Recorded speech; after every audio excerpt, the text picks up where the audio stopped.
Okay, this is the FMS platform series for accounts receivable. Welcome everyone. The course info is at the same location we looked at this morning. That's the path, and this is the box here. So if you want to copy down that path, you can go and get the slides for today's show.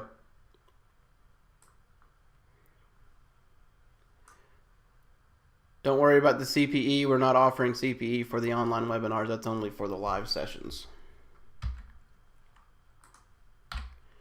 All right, our objective today is to obtain a sufficient knowledge of the accounts receivable module as opposed to a full working knowledge that we had with accounts payable from this morning. We're going to understand invoice entry for AR, understand the AR statement processing, how to work with customers and how to look up AR payments and invoices and things like that. There's a few AR reports that we'll look at as well. Prereqs for this class are going to be access to the FMS GUI software as well as basic accounting knowledge, debits and credits. All right, so let's go ahead and get started. We're going to start with the master files menu. And again, just like we talked about in accounts payable, it's basically just set up. So each of these buttons here are on the list to the side, to the left.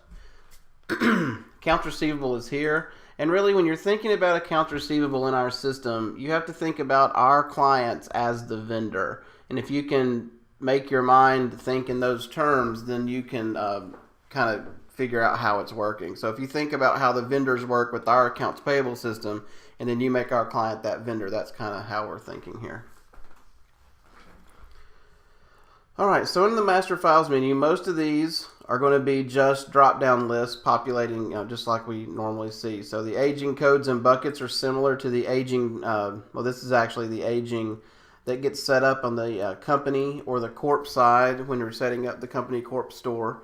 And it really has to do with how the AR is aged. So depending on when it's late or not and whether finance charges should be charged. So this is just a list of the aging. That's typically set up on the front end whenever AR is installed for your clients. The AR terms are here. It's a different list than the AP terms, but it works exactly the same way.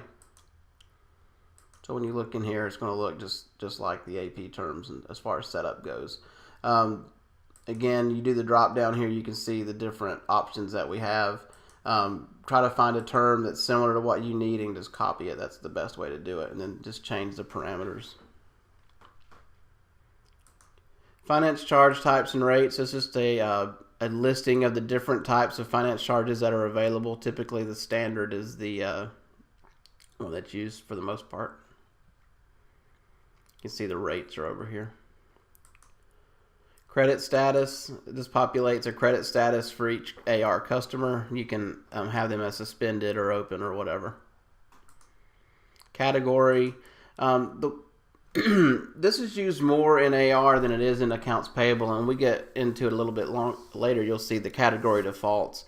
But basically, you can group each customer into a different AR category. We have one client that has AR trade customers, and then they have AR wholesaler, so things that are due from their wholesaler, and they have different types that way. So you can group your customers into different categories, and you can make the default accounts different for each category. And we'll see that in just a moment. Invoice class is next. Just like in AP, you can group your AR invoices based on different classes and run reports on those.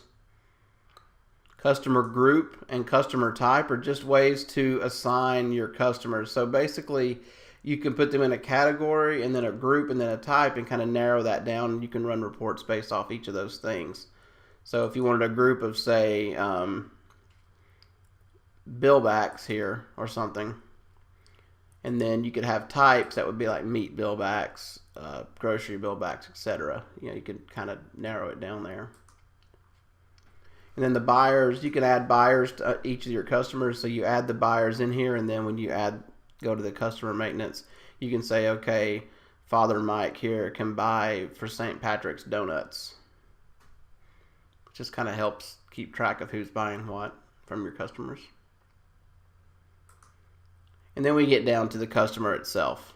And this is going to be the equivalent of the AP vendor in the master file. So if you're going to be in AR, this will be the place you're in most of the time in the master files menu. So this is going to bring up our customer list. It looks similar to the accounts payable vendor listing. See the sort code here? You can change that to a customer code. And again, it's just alphabetical order here. Toggle active, inactive, just like the AP vendors. So if we went to add one, it'd be the same as what we're going to be looking through on the edit side. Just like on AP, it's going to give you a customer number. You can override that if you want to. And it's also going to give you a sort code. You can edit the sort code from here if you'd like. But basically, we're tracking the customer name. You'll notice there's a comment here. It says comments exist, so you have to click here to see those. We'll do that in a minute. The sort code. This is the corporation. If you want to assign it to the corporation for a corporate address, if you want that address on the statement, you need to assign it here. Otherwise, it's going to default to the company address, which may or may not be what your client wants. Attention to address, that's normal stuff. Terms, the AR category that we talked about, so you can group these into categories here. The activity status, whether or not they're using the bill back system, would be, you would check this and it would show up in both the bill back customer list as well as the accounts receivable customer list. If they have credit approvals, you can do the date here and also supply a credit limit, so it will stop them from getting more than they actually should. And then you have the total amount due and unapplied cash down here. We'll talk about those in just a little bit. Here's the credit status, and you can suspend them from here. We looked at that list a moment ago as well. On page 2, we have again the verification code. Just like the AP vendors, this would be a password that would have to be entered in order to add an invoice to this customer or to work with this customer at all.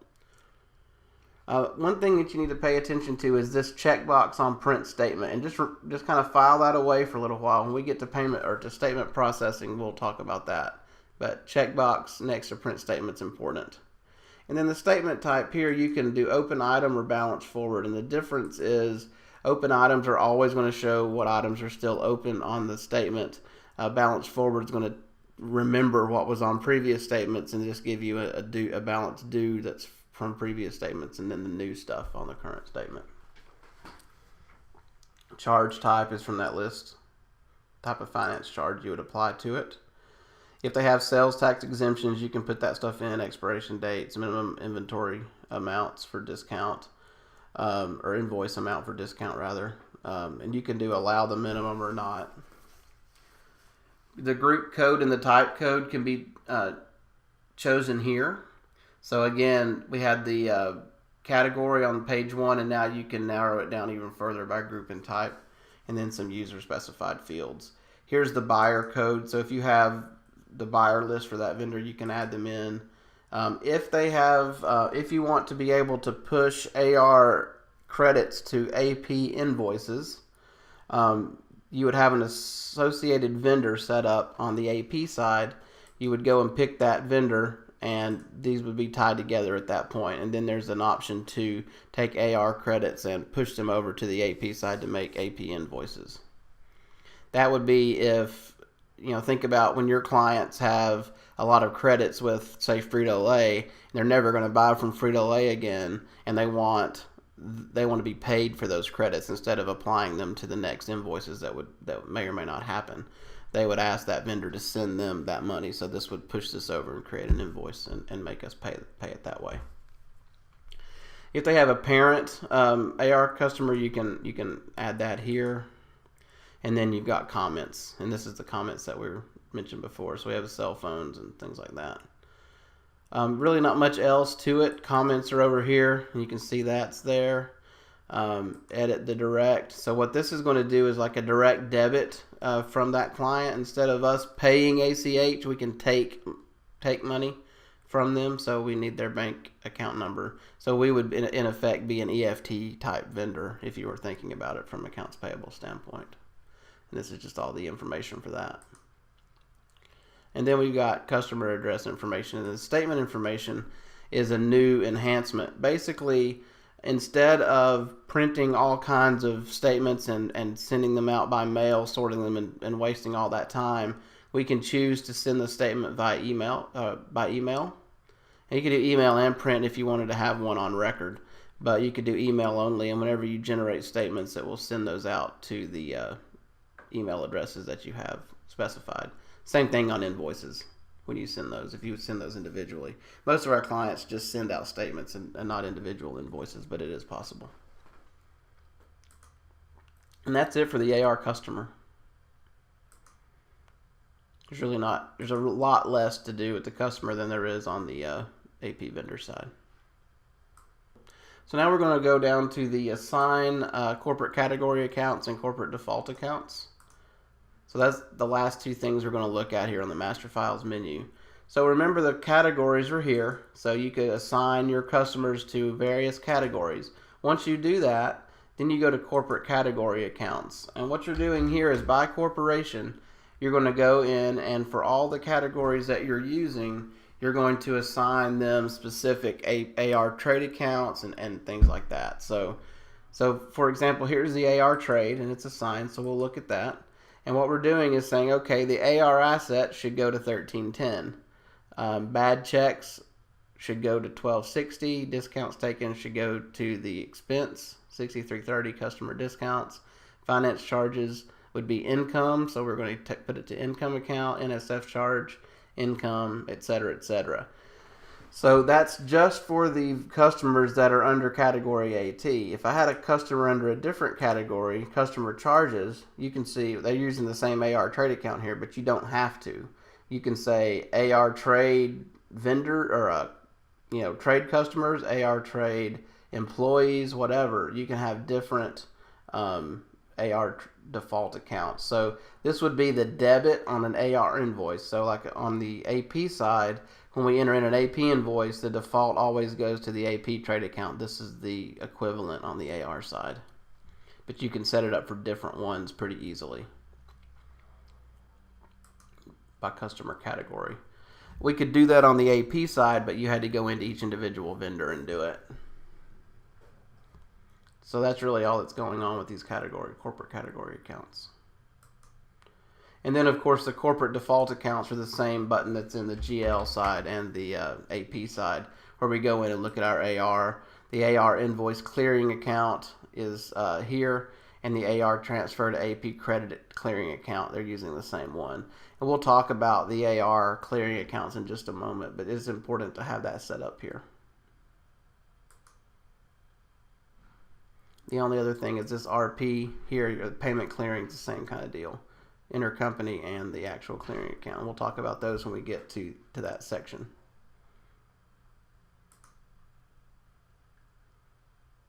All right, that's it for the master files menu. Next is AR invoice entry. So we'll look at maintenance of actual invoices, invoices by number. We'll look at non-batch GL entries, invoice entries, direct and batch, which is similar to accounts payable, and then the reset customer due and unapplied amounts, which is kind of similar to recalculate based on terms for the AP side, except we're actually going to reset the amount dues at that point. All right, so AR invoice entry menu. And again, like we said, we're going to follow down the menu listing here. So under maintenance, we have customer invoices and invoices by number. So let's look at customer invoices first. So it's going to bring up the AR by customers by sort code. Again, you can toggle that to customer code if you know that. But we'll just take a look at one. Edit AR invoices. This is similar to access AP transactions by vendor. And then it brings up the open items first. Now you'll notice a few other items here. If you toggle, you've got paid items, written off items, unposted items, and then open items again. So basically, open items are all the invoices that are posted that have not yet been paid by the customers. So for example, if we want to take a look at one of these, we could edit it at some point. It's already partially paid. So you'll see if it's a partially paid invoice, which we can't do in the AP side, but we can have done in the AR. So people can give, if they have $1,000 balance, they can pay $100 at a time on their AR invoice.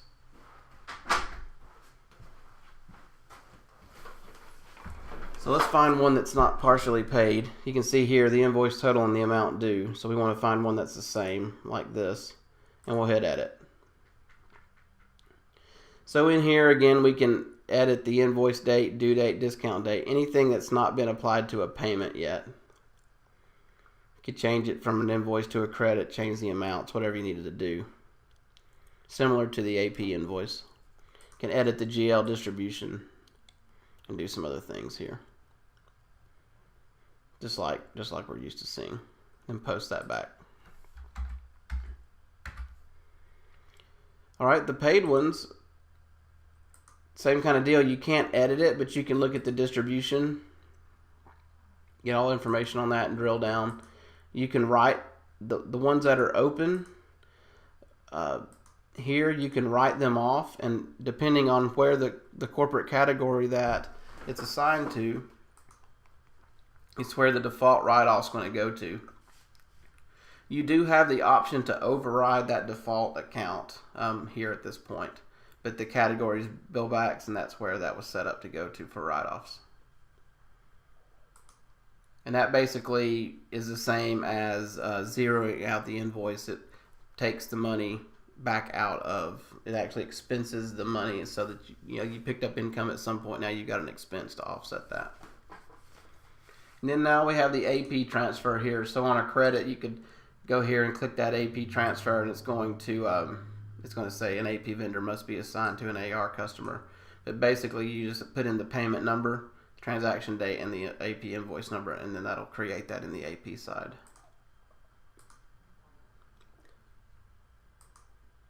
Of course, unposted items are items that need to be posted or fixed and then posted, just like on the AP side or GL side.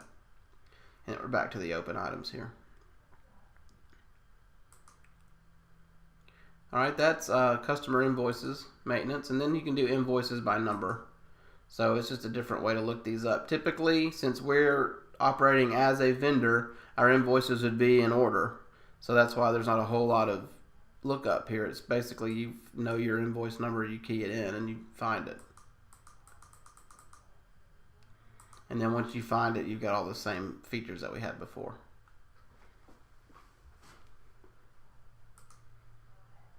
Okay, moving on, non-batch GL, entries by user and entries by creation date range. These are still the same lookups that we had for the GL, the AP, the payroll. They're all the same. Entries by user, and you can go in and see all this. It's not just for AR, it's for JEs and payroll and cash receipts or whatever you want it to be, or whatever's in there. And then entries by creation date, it's the same deal, except it's by creation date. So it defaults to today's date, and you can change that to whatever day range you want. That's just a way to look those things up. Any questions on the referencing or the inquiry part of it? Okay, good. All right, so now direct entry and batch entry.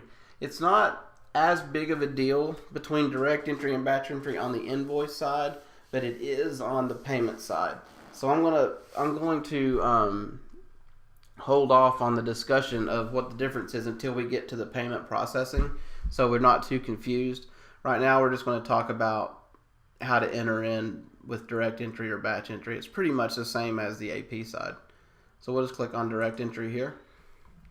Pick the corp in the store and a customer.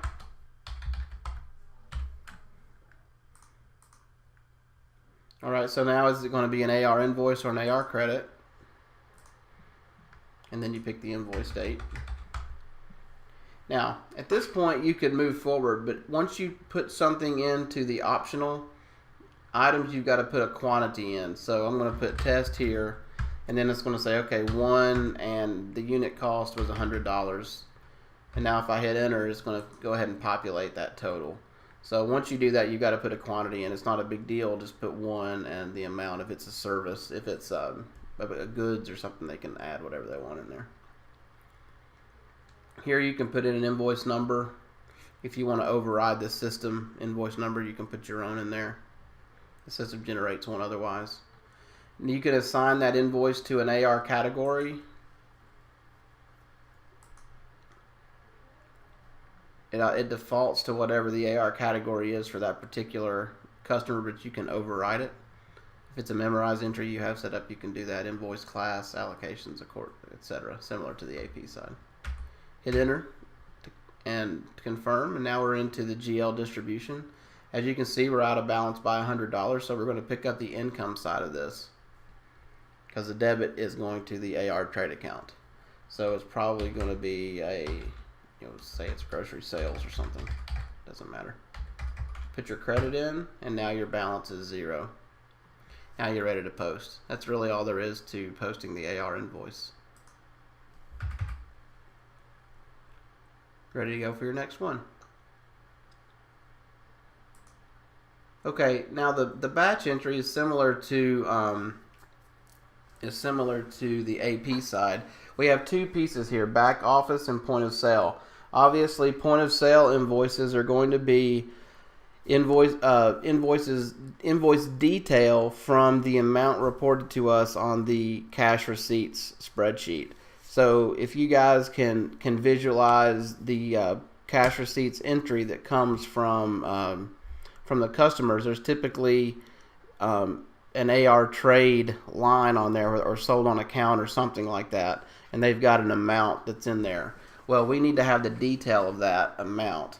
So the bulk amount, or the total amounts getting loaded through the cash receipts entry, now we need to put in the detail of that, and that's where that intercorporate or that intercompany clearing account comes into. The accounts receivable clearing account comes into play that we looked at in the default accounts back here.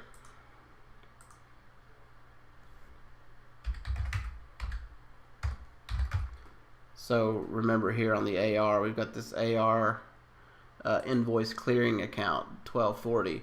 So what happens is when you key in the AR invoice from the system, it's going to credit whatever income that you hit and debit 1240.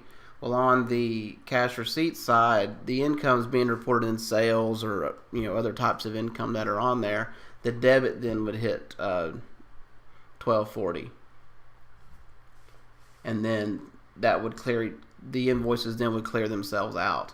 The same thing happens on the payment side, and we'll get to that in just a little bit, but this clearing account has to be cleared out each day or each week. It needs to be reconciled. Typically what we tell most of our clients that we key in AR for is, or if they key it in themselves, is that whatever they report on their cash receipts, they need to get, if the AR invoice detail that they are going to enter into the AR system does not tie to that particular number, then they shouldn't enter it in. They need to wait until they get exactly that amount so that it's an in and out on that. If you have any questions on that, if that gets confusing later on, certainly give me a call or an email, and we'll draw it out and make it look a little bit easier to understand. It's a little bit confusing, but just know that that's kind of what's going on with the AR clearing accounts and the invoice entry and the payment entries. So batch entry, we'll just start with back office. Back office then is going to be anything that comes directly from the back office. So they're going to invoice directly. There's no clearing account. It's not going to show up on their cash receipts at all. So entering one of these in, basically you just create a batch just similar to AP. We'll hit add, and then you'll pick the store. Approved, yes or no, transaction date, whatever date you want to put in here. And then you're going to pick control total. So if you have 10 invoices and worth $100 total, and then you just start entering in your AR invoices, and it builds that batch as we go, similar to the AP side. And that's the same thing on the point of sale. It's just going to put that clearing account in there instead of making you post it directly to cash. Okay, so the next thing is reset customer due and unapplied amount. So we're going to talk about unapplied amounts when we get to the payment processing menu. But basically this is going to just reset the customers that are due out there and the unapplied amounts they have. So if we've applied a bunch of unapplied amounts to invoices irregularly and haven't run statements yet, we can reset all of that and it'll put it all back, and then we can apply it correctly at that point. So it's just a kind of a mass way to make corrections for customers' payments. And you'll see that'll make more sense when we get out to the payment side. But really just pick the customer and hit OK. All right.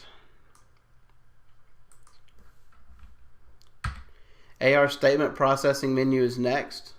So basically we're going to look at the minimum payment schedule and talk about that. We'll look at how calculation of finance charges are in place, and then how to print the AR statements and look at some of the summaries. Let's pull that back over. AR statement processing is the next one down. Basically the edit minimum payment schedule, in this case it's set up for a penny, which means that we are going to send a statement for a penny or more.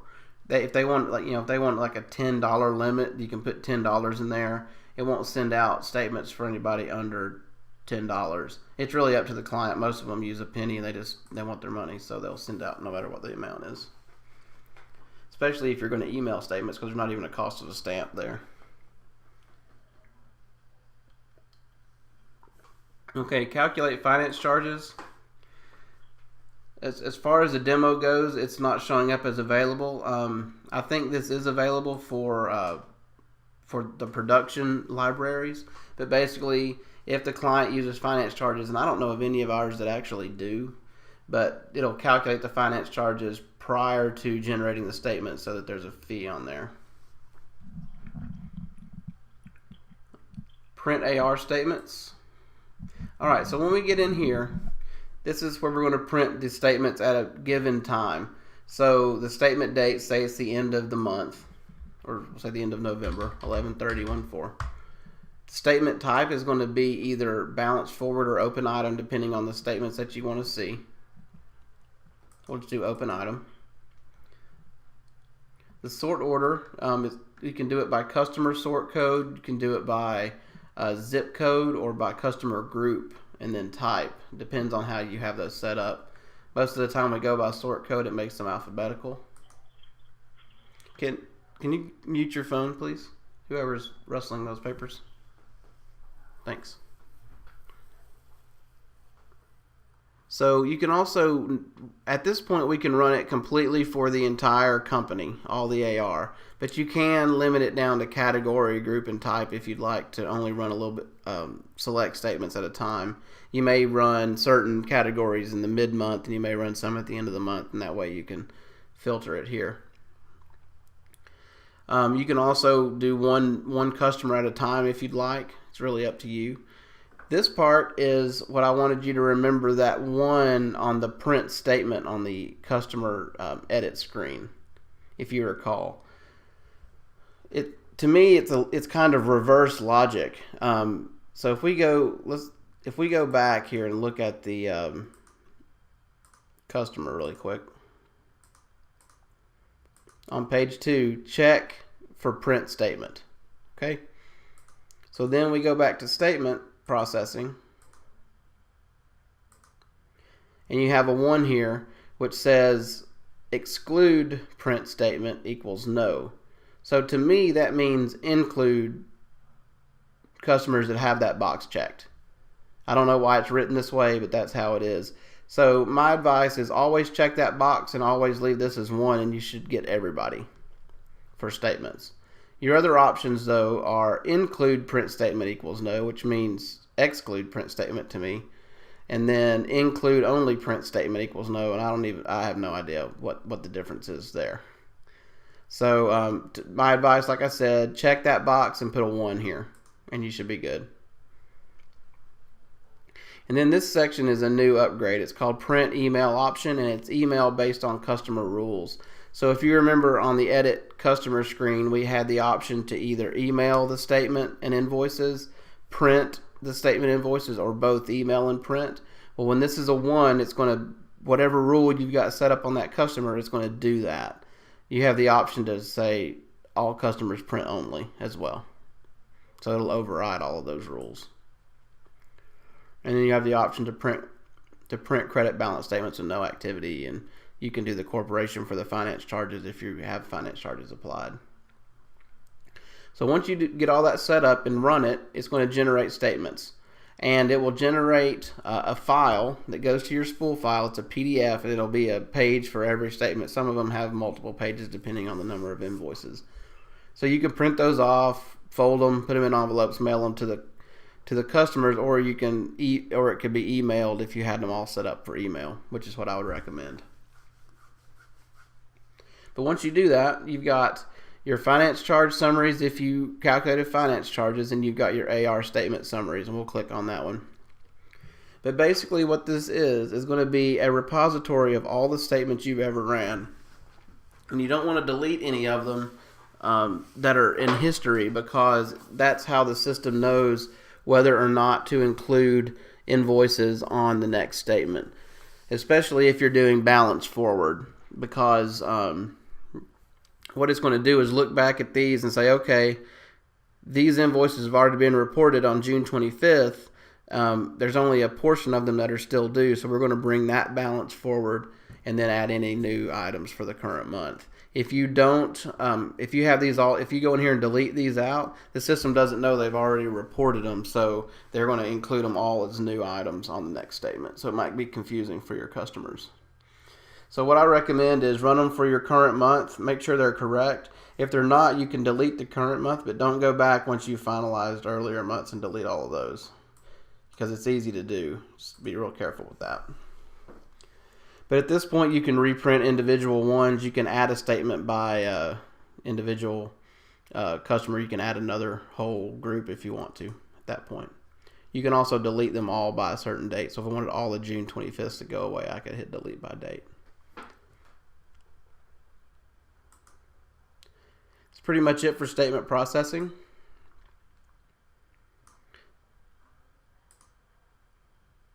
So as you can see, what we've started with was you key in the AR invoice, you generate statements, and now we're going to receive payments. That's the third step in AR. Alright, so the AR payment processing menu, basically you process back office payments and point of sale payments similar to the back office invoice entry and point of sale invoice entry. Then we have maintenance on customer payments. We've already looked at maintenance on customer invoices, so this is the payment side. We'll look at unapplied cash, and you have the reset customer due amount button again. So let's bring this in. Go to the AR payment processing menu.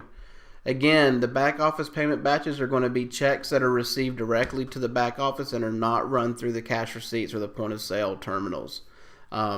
So basically, it's going to be a credit to AR and a debit to cash is what's going to happen here. As far as the point of sales payment batches go, that is going to have to hit that AR clearing account in order to be reconciled correctly with the payments, because you're going to have all these checks that are running through your cash receipts, and you're going to get one total, and then you're going to have to apply these individual payments to them. And that will clear that out and keep everything straight. And that way you don't get double entry in your AR trade. Alright, so we'll receive one of these, and we'll just do the back office one for now. But payments always have to be in batches. You don't have the option for direct entry of a payment. And the reason is they want that payment batch to equal the actual amount of the deposit that's being made at the bank. It gets really confusing if they put in a bunch of different payment batches and then lump them all into one deposit. It's really hard for the people who are doing the bank reconciliations to figure that out, because there's no trail showing that. So it's really important to emphasize, okay, here this batch here for $100, I really want to see a deposit on the bank for $100 or $200 or whatever it is. Here's the actual amount. Alright, so looking at the AR batches, we have the unposted ones. If we wanted to see the individual payments, you can see, pick one that actually has payments. Two different checks are in here, payment number 123456 and payment number 12345 from this particular customer. It could be a variety of customers, it doesn't have to be just one.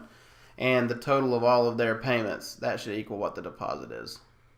But you can look in here, if they haven't assigned invoices to those payments, this one is completely applied, but if they were unapplied, you could assign invoices here. So for example, if see how I took that payment out and now it's unapplied $50, and I could apply that to a different invoice at this point. And these are all partially paid now, or these two are. So you can do that from here. Let me just try to get out of this. So that's really the unposted batches there, and the listing. If you toggle over to posted, it's the same kind of deal. You can look at the actual payments and make up that deal there. Undo is going to be the same as void. It's going to look like it's still there. It's just going to have a U, but it's really not. So be careful with the undo. That's going to void that payment, that particular payment, and then it really becomes hard to reconcile, because, especially as part of a big batch. So be really careful with undo. But basically, when you hit undo, whatever invoices are assigned to this payment are going to become open again.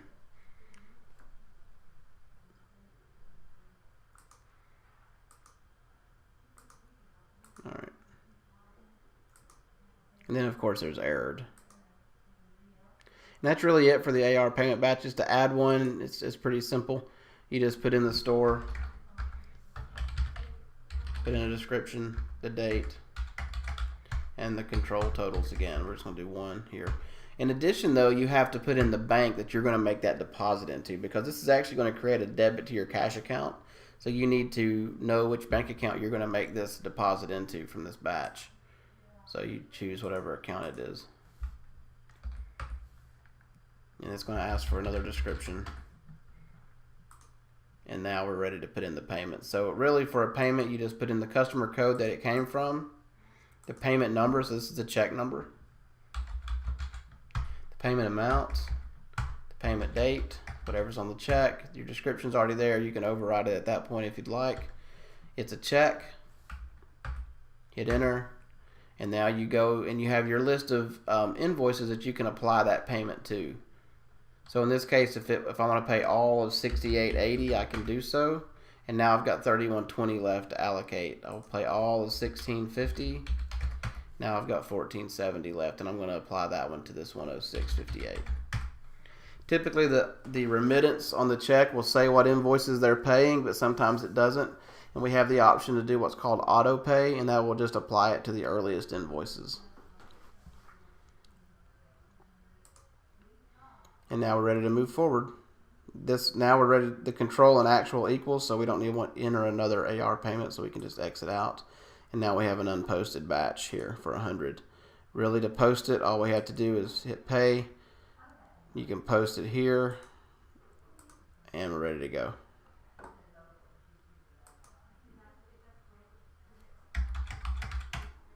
And there it is, posted. Questions on that?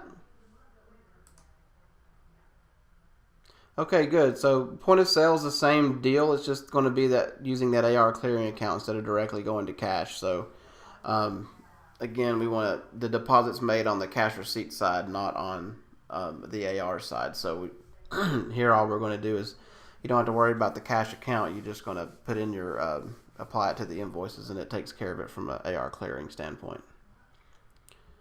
Under maintenance of customer payments, basically you got your customers here, and you edit AR payments similar to the AP inquiry for payments. So here's all the payment numbers that you received from this customer, and you can go in here and you can undo it. If you be careful again with the undo, because it's going to open up all the invoices that are associated to that payment. You can view the invoices here. Here's the ones that are on it. Again, these are paid. You can toggle over to the open AR payments, and you can write those off. So if these are bad checks or something like that, you can click on that and you can hit NSF, and it'll write it off to the NSF expense. There's also undone. This is your voided ones. And then you've got your NSF ones that you've written off. So the system keeps track of all that stuff that you do to it as far as these buttons go up here. Pretty much it for customer payments by source or by sort, but you can drill in, into each individual one of these. You can view the invoice, and just like we can on any of the AP stuff, you can get in here and see what's going on.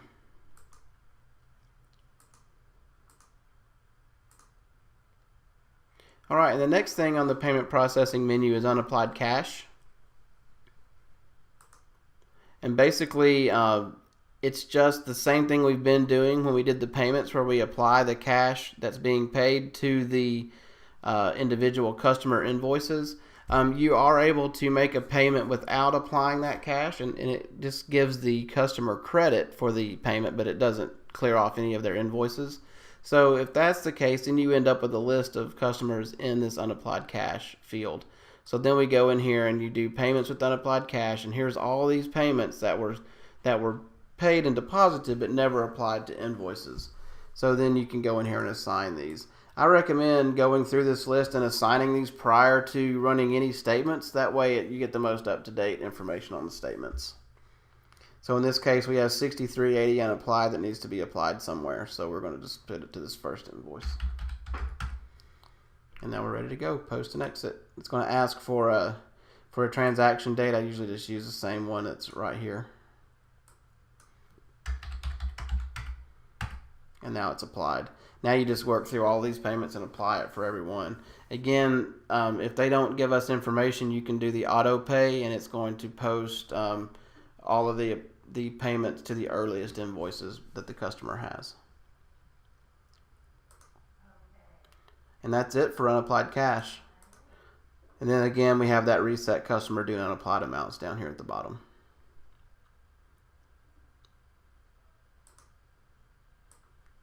Okay. Any questions on the AR process itself? So we did invoices, statement processing, and payment processing. And that's really it for the AR process. Now we're going to look at some of the inquiry and reports and things like that. All right, so on the inquiry menu, we've got customer transactions. Really, we've already been looking at this kind of things. It's just another way to get into it. Customer transaction here. And again, this is going to be the equivalent on the AP side where they have the AP inquiry, but you can't make any changes. All you can do is look at it, and it's the same thing here in AR. So you can view the customer. You can display payments for that customer. These are paid. You can toggle over to open payments, undone payments, NSF payments, etc. You can look at the invoices, same kind of deal, open, paid, whatever. And then you can run the report for the invoice totals based on status.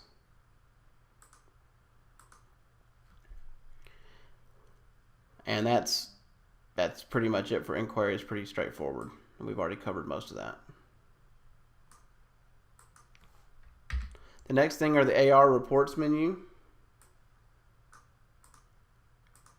So from the master menu, we have AR reports, the next thing on the list. And we have a couple of them that are canned reports here. So we have the AR age receivables report by customer. This is going to be similar to the AP aging report, but we have two options here, by customer or by store. So let's look at customer first. We'll just leave that completely. Let's actually make this 080808 and see what we get.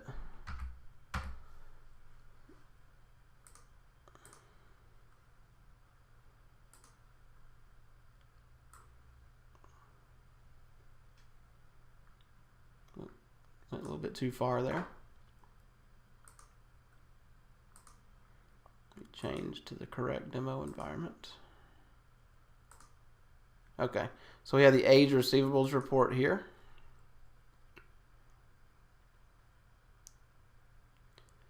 And again, it's going to be similar to the AP aging report. So you have all the invoices, and then there's a little bit more detail obviously here. Current, over 30, over 60. And you get a total. So it goes through all the reports there, or all the invoices there. All right, the next one's going to be the AR age receivable report by store.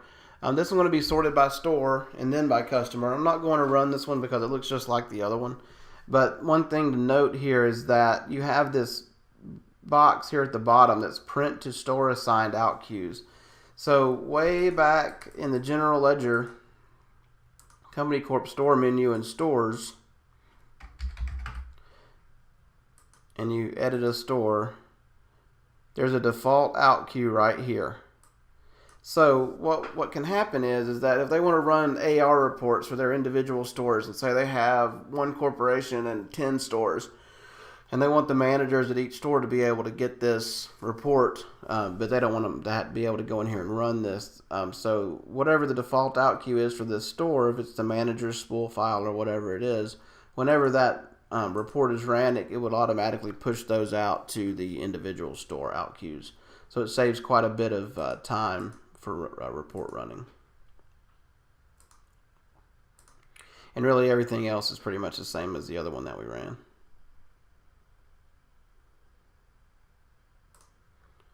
AR transaction register is going to be similar to the AP transaction register. We just don't have as many options. Basically, you can filter it by corporation, by store,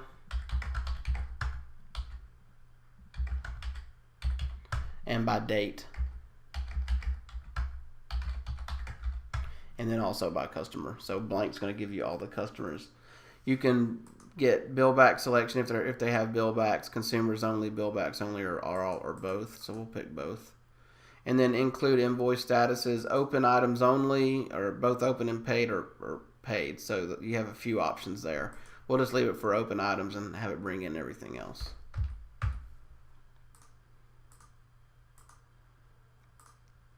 And it's going to look similar to the AP transaction register. Basically, you've got your vendor, the invoices, the gross amount, any discounts, the payment amount. You can see this one's paid, and then the ending balance of each invoice. So this one's been reduced by $750, but the rest of these haven't been paid yet. Here's some here. So $879.45, payment amounts of $114.97, and ending balance is $675. So a lot of times before we run statements, we'll send a transaction register to the client, and they can go in here and make sure everything looks good before we actually generate the statements.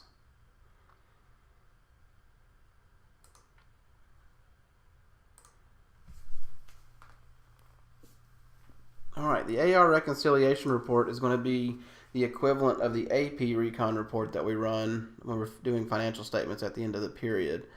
If you are using AR for your client, you should be running the AR recon report in order to make sure that the AR subledger is in balance with the general ledger, just like we do for AP.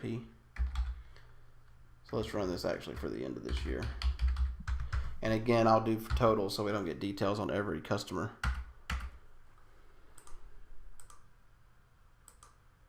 Maybe not. Try it one more time.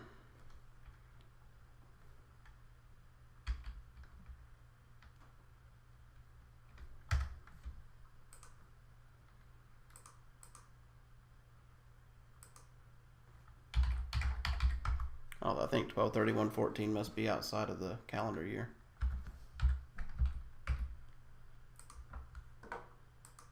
Yeah, there we go. All right, so you can see that for the most part we're out of balance with the main AR trade accounts here. Some of these other ones are in balance. We don't have to worry about those, but then anytime you have an out of balance, you need to find it.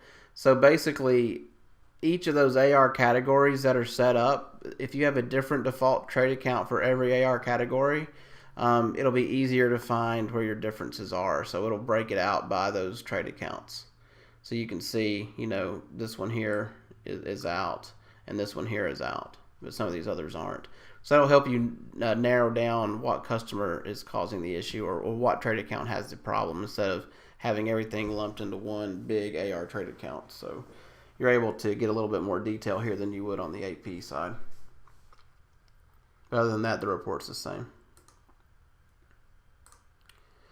And then you've got the AR minimum payment report. So basically, I'm not going to run this one, but basically you put in your statement date and the last date for payments, and it's going to give you any of the people who fall underneath that minimum payment report. So if you're set for a penny, you're not going to get anything. But if it's set for $10, you would get anybody that falls underneath that. That's pretty much it for the canned AR reports.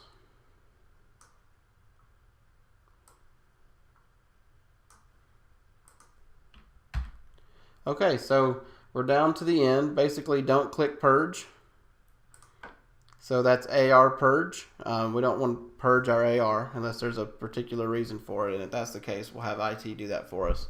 The AR interface menu is here. We'll cover this during the interface class in 2015. But basically, we do have the capability of importing AR invoices and importing AR payments into the system so they don't have to be keyed in manually. So that option is available here. And that's where you would set that up. And then there's some custom programming that's done for specific clients. That's not going to be covered in the training today. And then, of course, in Empower, there's always some Empower reports that are pre-built, just like in AP. No reason to reinvent the wheel when you are looking for things that you need. Check and see if there's some AR reports out here that you can use. So, you might want to type in customer depending on what you're looking for. And got a system issue here. See if we can run that again.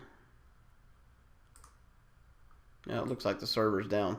But anyway, as far as Empower goes, make sure that there's not a report here that you can use before you spend a lot of time writing your own or having someone write them for you. So there might be something that you could use. So again, my name is Christopher Nolan. I'm the Director of Training at FMS. If you have any questions, just give me a call at the number on the screen or email me at the email address on the screen.